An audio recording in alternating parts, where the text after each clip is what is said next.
Checking in again with Quincy City Council President Noel DeBona for a recap of the February 7th City Council meeting. Hi, Noel. How are you doing this morning? Good morning, Joe. How are you? Doing well. Appreciate you taking the time to bring us up to date after the council meetings. This remote communication way, it's the new normal for sure. And I know you're still meeting this way for the council too, right? Yes, we are. Any update on how that might progress? I know the governor's order, I think, expires April 1st to allow that to continue. It just depends on this, the coronavirus, the COVID, pandemic, whether it be, it's descending. And I think it has. The cases have gone down significantly. I think around Christmas time, right after into New Year's, we had a little spike.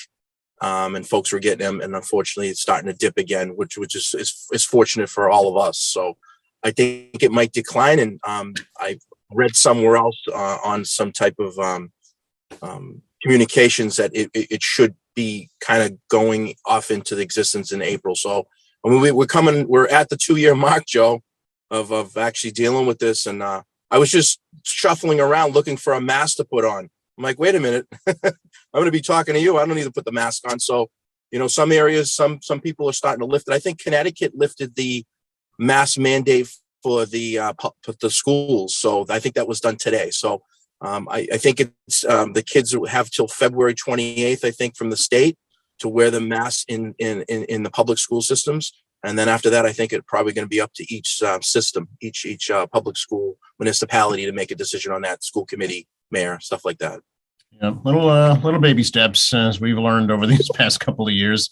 Everything can change quickly, so one day at a time, right? And one day at a time. So, what were would you say some of the highlights from the meeting last night? Some of the bigger items that were on the agenda were a $2.3 million appropriation for the new apparatus of fire trucks, I guess you could say. It went into committee, into finance, and that's the protocol up at the council. It goes on the agenda, it gets put into committee, and then you can speak about it a little bit more. It has to be advertised, obviously, between a 10 and 14-day time period in the newspaper. So it's got to be advertised. And then you'll have a little bit more chunk to kind of, description on what it is and how it is. But those take a long time to order and then get. So it could take 1-year process. You might not get it for 2 years. So you get it in the pipeline. We're going to talk about it in our committee into finance. And then we'll make a decision from there. It looks pretty good. Obviously, we need to do it in the capital improvement plan.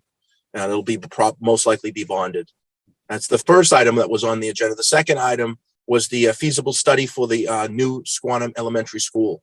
$1.5 million feasible study, which will be bonded and then most likely be paid back from the MSBA program, which has been a fantastic program with the reimbursement. A lot of school systems, us here in Quincy, Quincy High School 2010, I think Central's in 2013, and then the Southwest had opened a few years ago. So we've done a high school and 2 middles. We haven't done an elementary school since the Clifford Marshall back in September of 1998. Wow. Just a little knowledge on that real quick, Joe, is I went to Point Middle School and it closed in 1989. We all had to go to Sterling Middle School for my last year, 8th grade. When it reopened, Daniel Webster had closed, and now the new Clifford Marshall was open. So you no longer had now you made it into a middle school. It's called Point Webster today. Mm-hmm. That was open when the Clifford Marshall opened in 98. So just a little timeline on folks on, I know a lot of folks talk about the Cranch School and all these Willard schools that were back in the day. Well, I give you a little timeline in the 90s and in the late 80s. So we haven't had an elementary school, a new built elementary for 24 years. And if this is built out, it could be another 1 or 2 more years. So happy to support this. Councilor Harris has his pulse on this as it is in Ward 6 and it is in Squantum, and he's a resident right there in the area. So it's going to go into committee, obviously finance, and we'll have a little bit more talk about that. Okay. Property tax exemption. That's back on the agenda.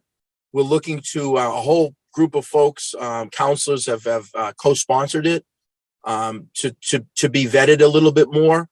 And I think Councilor Palmucci said it great last night. It's not so much we're going to be taking and actually using more funding for this. from a pot. It's actually shifting some of the funding from other pots. Obviously, we have a huge amount of growth of commercial growth that has happened. Even more residential growth has happened over the last few years, and actually shifting the burden of some of those pots into a property tax exemption to help out folks that have been a long time, property tax,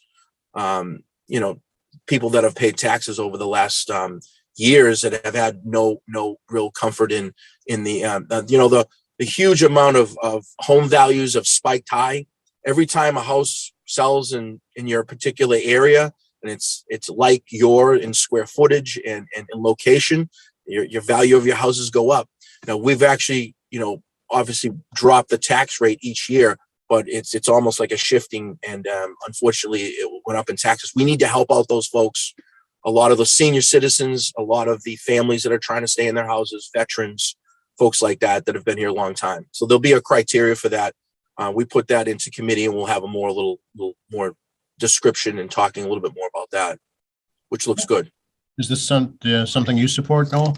Oh, I absolutely support it. I've been supporting it from day one. This is my 7th year. From day one, every 2 years, Councilor Palmucci will reintroduce it, which is fantastic. Put it back on the agenda after the 2 years, after we get reelected, or the new group that comes on, and talk a little bit more about it. I think we're getting closer and closer to it as you've seen more and more development happen, especially in the downtown. Folks say it all the time, like, "Oh, the downtown's great. It looks really nice, but how is it helping out me? I still got to deal with the traffic." And today there was a little bit more traffic out there, obviously with the rain. So it took me a little bit longer to get where I get to. The biggest thing is getting out of Quincy. Sometimes is it's hard to get onto the highway. And I know folks are dealing with it. I deal it on a Monday through Friday situation. So, we need to help out the folks that are dealing with extra traffic, and then deal with, that's time.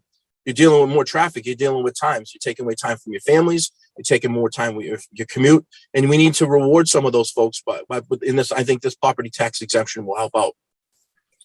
And then lastly thing, Joe, that we're going to talk about is, it was on the agenda.